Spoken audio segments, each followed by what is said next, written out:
Good evening. Britain and America have issued a joint statement tonight saying they still want those responsible for the bombing of Pan Am Flight 103 over Lockerbie a quarter of a century ago to be brought to justice. In the past few minutes, a moment of silence has been held in London, Lockerbie and Arlington Cemetery to mark the time at 7 in 1988 when the bomb exploded on board. Kenneth John Bissett, Stephen John Boland. In Westminster Abbey, the names of all those killed in the deadliest act of terrorism ever committed in this country are being read out. Harry Smith has this report. In a windswept churchyard, they gathered as wreaths were laid at the foot of the memorial to those who died a quarter of a century ago. Tributes were paid by politicians, by members of the emergency services who were there that night, and by the relatives of those who perished.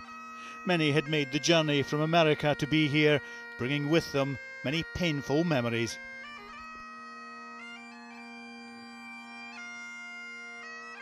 It was the most important thing for me. There's no other place I'd rather be here today to honor my son Thomas and the other 269 victims, and to pay my respects to the people of Lockerbie who have meant so much to all of us. It was very important for the 25th anniversary to come here, represent my family and my father, and to actually come here and see the town and meet with the people. Really, it's been wonderful.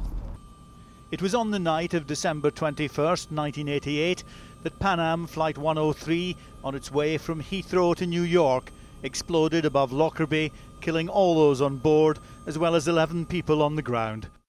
Only one person, Abdul Basit al-Megrahi, was convicted of the bombing. He was released from a Scottish prison in 2008 on compassionate grounds and died in his native Libya last year. The anniversary was also marked on the other side of the Atlantic, where most of the passengers came from.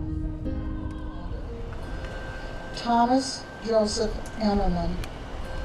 As they gathered around the memorial in Arlington National Cemetery, a bell was rung as the name of each victim was read aloud. This holy season of Advent has two powerful themes. At Westminster Abbey, hundreds are attending a special service. Candles will be lit to remember each one of those who died exactly 25 years ago. And for the latest thinking, including insight from the CIA on who was behind the Lockerbie bombing, do go to channel4.com/news.